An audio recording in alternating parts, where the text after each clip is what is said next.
Assalamualaikum warahmatullahi wabarakatuh. Sahabat beriman, ketika akan menemui Sang Pencipta, pasti ruh kita akan dicabut oleh malaikat maut. Tak ada yang bisa menghindar jika ajal sudah datang menjemput. Namun ternyata ada ruh yang tidak bisa dicabut dari berbagai arah. Malaikat pun bingung, lalu dengan apa malaikat maut mencabut ruh tersebut? Kisah tentang kebingungan malaikat maut karena tak bisa mencabut nyawa diabadikan dalam kitab Daqaiq Al-Akbar, karya Imam Abdurrahim bin Ahmad Al-Qadi. Pernahkah kamu membayangkan jika ruh yang akan dicabut nyawanya oleh malaikat maut melakukan protes? Ya, ini pernah terjadi. Allah Subhanahu wa Ta'ala memberitahu malaikat maut untuk membawa hambanya kembali dengan mengambil ruhnya. Malaikat maut hendak mengambil ruh si fulan. Beragam cara dicoba untuk mengambil ruh tersebut.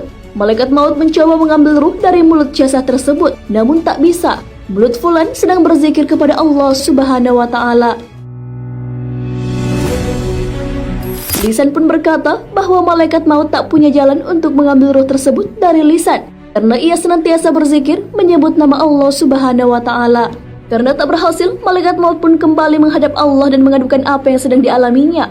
Allah pun menanggapi keluhan tersebut dengan menyuruh mengambil dari sisi yang lain. Malaikat maut pun turun dan mencoba mencabut nyawa dari arah tangan fulan. Namun sayang sekali tak bisa juga. Ternyata tangan si fulan sering digunakan untuk bersedekah, mengelus-elus kepala anak yatim, dan menulis yang baik-baik.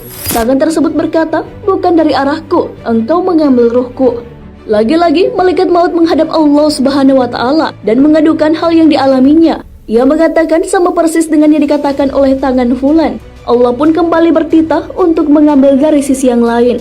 Kali ini sisi yang dipakai adalah kaki. Namun kaki si fulan berkata, "Aku meringankan langkah untuk sholat berjamaah, melaksanakan sholat 2 hari raya, dan aku tak kenal lelah melangkah menuju majelis taklim. Aku bukan arah untuk menarik ruh itu." Malaikat maut pun kembali menghadap Allah dan lagi-lagi ia diperintahkan untuk mengambil ruh tersebut dari sisi yang lain. Kali ini dari sisi manakah malaikat maut akan mencabut ruh tersebut? Kini malaikat maut hendak mengambil ruh fulan dari arah telinga. Namun telinga si fulan bercakap bahwa ia sering mendengarkan bacaan Al-Quran, mendengarkan azan dan mendengarkan zikir. Telinga fulan bukanlah sisi yang tepat untuk mengambil ruh tersebut. Ia pun kembali menghadap Tuhannya dan mendapat perintah yang sama. Malaikat maut mencoba menjemput ruh itu dari kedua mata fulan. Apakah yang dikatakan oleh kedua mata itu? Mata tersebut berucap, "Kami berdua melihat mushaf Al-Quran, memandang wajah ulama, memandang kedua orang tua, dan memandang orang-orang soleh. Aku pun bukan arahmu, merenggut ruh." Malaikat itu pun kembali menghadap Allah dan mengadukan bahwa tiap-tiap sisi yang ia akan coba untuk mengambil ruh fulan memiliki jawaban masing-masing. Akhirnya Allah pun memberikan solusi atas kebingungan yang dihadapi oleh malaikat maut. Allah Subhanahu wa Ta'ala menyuruh malaikat maut untuk menulis nama Allah di telapak tangan malaikat maut agar diperlihatkan kepada ruh tersebut. Setelah itu, malaikat maut pun segera menemui si fulan dan memperlihatkan telapak tangannya yang terdapat asma Allah Subhanahu wa Ta'ala. Setelah ruh tersebut melihat asma Allah Subhanahu wa Ta'ala, ia pun bergegas keluar dari jasad si fulan. Tak ada rasa sakit sedikit pun yang dirasakan ketika ruh terpisah dari jasad. Sahabat beriman, itulah kebingungan yang dihadapi oleh malaikat maut karena mencoba mencabut nyawa dari banyak sisi. Namun ia tak kunjung bisa mencabutnya karena setiap sisi punya jawabannya masing-masing. Proses dicabutnya nyawa tidak selamanya sama dengan fulan tersebut.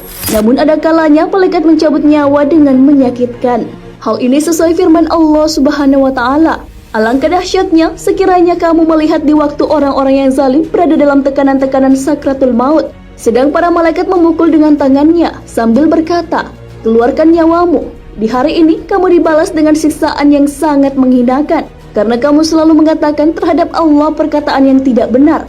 Dan karena kamu selalu menyombongkan diri terhadap ayat-ayatnya." Quran Surah Al-An'am ayat 93. Wallahu a'lam bissawab. Sahabat beriman, jangan lupa berbagi informasi dengan share video ini. Karena sebaik-baik manusia adalah yang paling bermanfaat bagi manusia. Wassalamualaikum warahmatullahi wabarakatuh.